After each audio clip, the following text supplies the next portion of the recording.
We're glad you joined us. Welcome. Yeah, this is the last week of our mean series, so Sean's going to be talking about, how to be nice to each other, why you shouldn't be mean. Riley, when was the last time someone was mean to you? I can think of a few times, but I just think that girls in general, we just kind of gossip and bicker, and it's just not good. But guys just get over things so quickly. Yeah, no. A couple punches out back, it's all over. Yeah, it's all Out fine. back. Out in the back. Gets you outside. Gets me outside. How about that? Exactly. Yeah, but I think that this is a great series to learn how to truly be kind and spread the love of Jesus. And I think Sean's done a really good job. I'm excited to hear the last sermon of the series. There was a quote, I may say it wrong, but he said, rudeness is the weak person's imitation of strength, which is a really interesting thing that he had to say. I think it was someone else that said that, but it's interesting to think that it's a weak person that's being rude. But Yeah. yeah.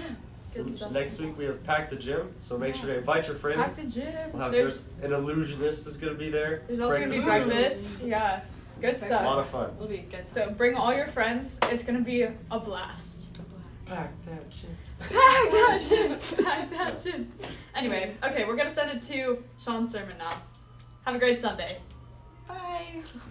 Everybody, we are outside today at the preschool playground here at the church because I was thinking through, in my life, I have just become this human jungle gym, like a human playground.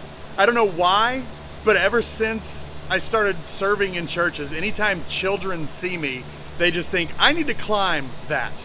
I need to summit that. I need to hang off of that guy's arms. And it's really weird and really fun, but it can be awkward in like public swimming pools and stuff because I'm like, no, back off. But I've been this guy that like kids are drawn to.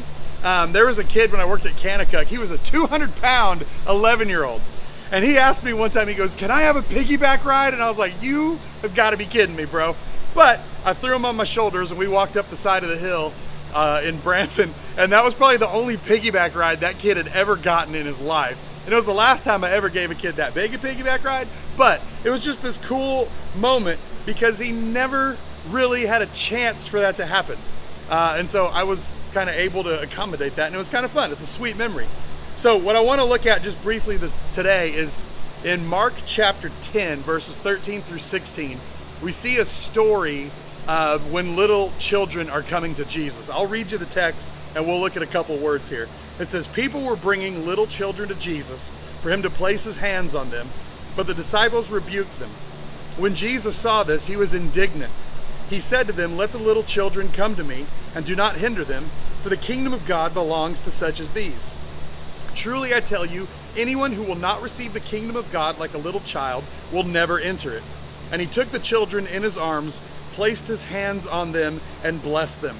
So this third message in the mean series is called When Jesus Was Mean But Wasn't. All right, so the first thing that we see is that these little children were being brought to Jesus. And the word means like an infant or a toddler. One source said even up to a preteen. One said even like metaphorically a child in intellect. Luke calls them babies. Okay, but this was a normal custom that parents would bring their toddlers, their babies, to a rabbi just for him to place hands on them and say a blessing over them. So this was kind of a normal religious kind of rite that would happen. But then look at what the disciples did. They rebuked them. And I ask who? Like, did they rebuke the actual children? Like, get out of here, kid, scram, yeah? Or did they like rebuke the parents? Like, what are you doing? Like, why are you wasting Jesus' time like this? And that word rebuke, it's a sharp disapproval. Like, the disciples are not happy about this. They weren't trying to protect Jesus' time or like be for him. They're just kind of like, what is this? Like, they're actually mad about this. And remember, these people just wanted Jesus to pray over their kids. So Jesus' response to this is he became indignant because the disciples were kind of mean. So Jesus was kind of mean back, but he wasn't, because indignant just means to be very displeased or greatly afflicted. All right. Being passionate about the gospel and about gospel things, it doesn't make you mean. Sometimes you're going to have to hit the brakes on conversations and behaviors that don't line up with our faith. So Jesus was displeased here. He was grieving, feeling pain deep inside because The disciples aren't the ones who get to decide who comes to Jesus. And we see this in Jesus' response. He says, let the little children come to me and do not hinder them. Let them means to start allowing them to. Do not hinder means stop preventing them to.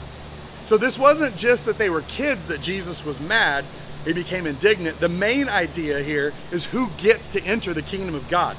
And the fact that his guys were the ones that were acting like this, it kind of set him off a little bit. So my challenge for you, number one, don't be someone's no when it comes to Jesus, when it comes to the church. So if you're mean and you're abrasive and rude and arrogant, then I'm gonna have a hard time trusting what you say in the future, even if it does matter later.